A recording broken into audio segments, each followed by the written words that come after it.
It was meant to be another routine royal appearance, King Charles in Lichfield, smiling, waving, and shaking hands with a carefully selected crowd. The day was bright, the mood expectant, and the royal machinery moved with its usual, well-oiled precision. For the king, these events had become almost second nature, a performance honed over decades, designed to reassure the public and reinforce the monarchy's enduring presence. The script was familiar. The monarch appears, the people cheer, and everyone goes home, the monarchy's mystique intact. It was a pageant of tradition, a carefully choreographed dance between royalty and subjects, where every gesture and smile was meant to project stability and unity. But then, a single voice broke through the polite applause. "Charles, what about Prince Andrew? When will you answer for his links to Epstein?"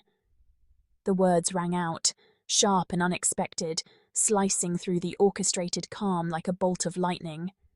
The question sliced through the ceremony, freezing the king mid-smile. For a split second, time seemed to stand still, the air charged with tension. For a moment, the royal mask slipped. Shock, maybe even fear, flickered across Charles's face before composure returned. It was a rare, unscripted glimpse behind the regal facade, exposing the vulnerability of even the most powerful. The crowd gasped, some loyalists hissing, "Shame on you," while others, surprisingly, applauded the heckler's audacity. The atmosphere shifted instantly, as if the entire gathering had been jolted awake. Security moved in, hustling the protester away, but the damage was done.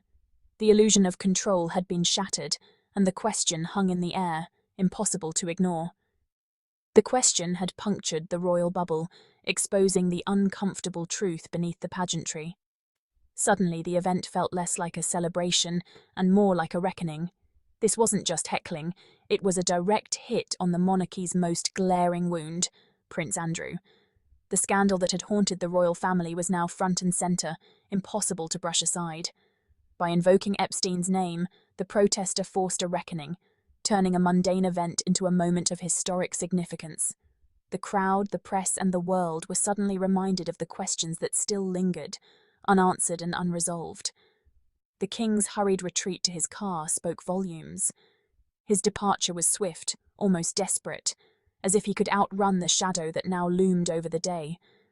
The silence that followed wasn't dignified. It was damning. The crowd, once jubilant, now stood in uneasy quiet, processing what had just unfolded. The heckler's words echoed, a reminder that real questions remain unanswered. Conversations rippled through the crowd as people wondered if the monarchy could ever truly address its deepest controversies. The royal performance was shattered, and the world was watching. News cameras captured every moment, broadcasting the incident far beyond Lichfield, igniting debates across continents. The monarchy's carefully maintained image had been pierced, and the consequences were immediate. Headlines blared, social media erupted, and the royal family's reputation took another blow. In that instant, the silence screamed louder than any royal proclamation. The question lingered, a stark reminder that even the most powerful are not immune to public scrutiny, and that sometimes a single voice can change everything. To truly grasp the impact of that question, we must revisit the toxic and deeply controversial bond between Prince Andrew and Jeffrey Epstein, a relationship that would come to haunt the royal family for years. Andrew's friendship with Epstein wasn't just casual or fleeting, it was marked by private jet trips, extravagant parties attended by the elite, and multiple stays at Epstein's luxurious homes in New York, Florida, and the Caribbean. Their association was both public and persistent, raising eyebrows long before the scandal broke. The scandal exploded into the public eye with Virginia Giuffre's shocking allegations. She claimed Epstein trafficked her to Andrew for sex when she was just a minor, a claim that sent shockwaves through the media and the public. The infamous photo, Andrew with his arm around a teenage Giuffre, Ghislaine Maxwell in the background, became the enduring symbol of the scandal, a single image that raised countless questions and refused to fade from public memory. Buckingham Palace tried to maintain silence, hoping the storm would pass quietly. But the world was watching and waiting for answers. But the rise of the Me Too movement and relentless investigative journalism kept the story alive, fueling public outrage and demanding accountability from those in power. Under mounting pressure, Andrew agreed to the now infamous 2019 BBC Newsnight interview, where he offered bizarre excuses and showed little remorse, only deepening the public's suspicion and disbelief.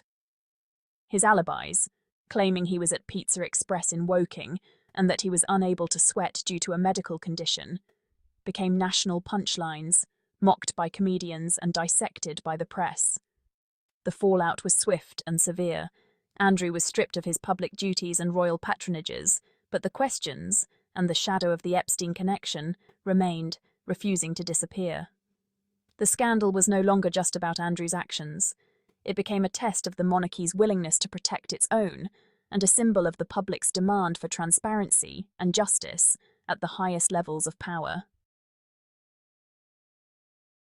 After the BBC interview, the palace claimed Andrew had stepped back from public life, yet he kept his titles, his home at Royal Lodge, and his royal privileges.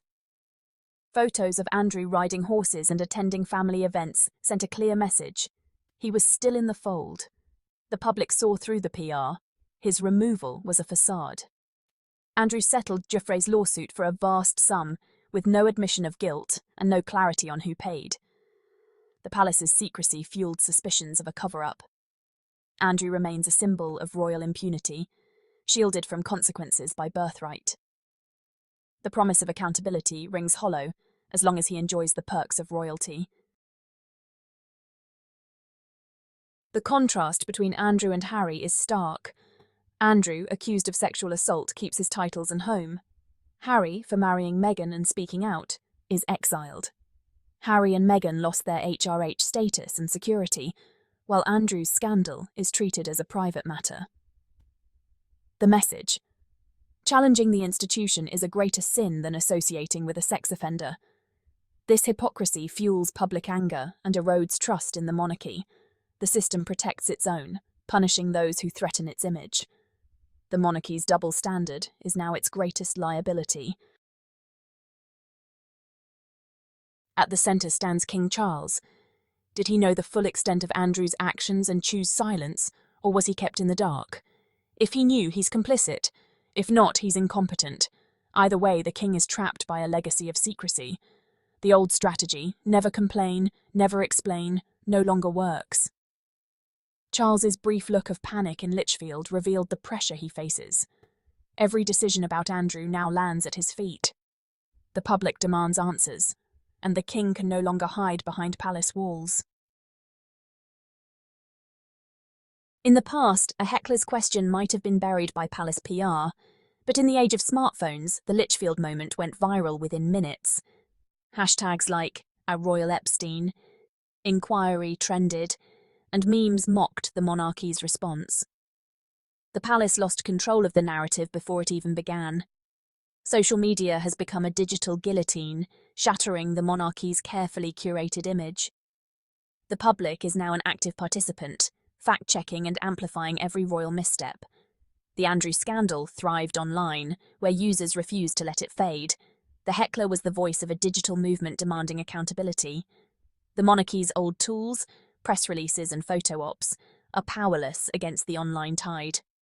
The royal family faces a new reality. Transparency is no longer optional.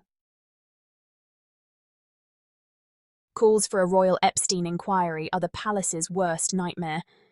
The pressure is mounting, and the world is watching as the demand for answers grows louder each day. An inquiry would mean transparency, questioning, and accountability, concepts the monarchy has long resisted.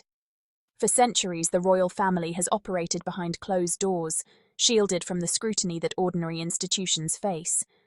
Refusing an inquiry now looks like a cover-up, fueling suspicion and anger. The public's patience is wearing thin, and every unanswered question only deepens the sense of betrayal. The monarchy's survival has always depended on adaptation. From wars to abdications, it has weathered storms by changing with the times. Now it faces a test. Can it embrace accountability, or will secrecy destroy it? The stakes have never been higher, and the world is waiting for a sign of real change. King Charles has spoken of a modern monarchy. This is his moment to prove it. His response will define not just his reign, but the very future of the institution. The issue is bigger than Andrew. It's about the future of the crown. The choices made now will echo for generations. Protecting the institution at the expense of public trust is a losing strategy. Without trust, the monarchy risks becoming irrelevant, a relic of the past. The public demands justice, not silence. They want truth, accountability, and a monarchy that reflects modern values. The question shouted in Lichfield still hangs in the air, unanswered and echoing through the halls of power. Until the king answers, the scandal will haunt the monarchy. Every day of silence erodes the foundation of royal authority. The crown stands at a crossroads, transparency or oblivion. The choice will shape history.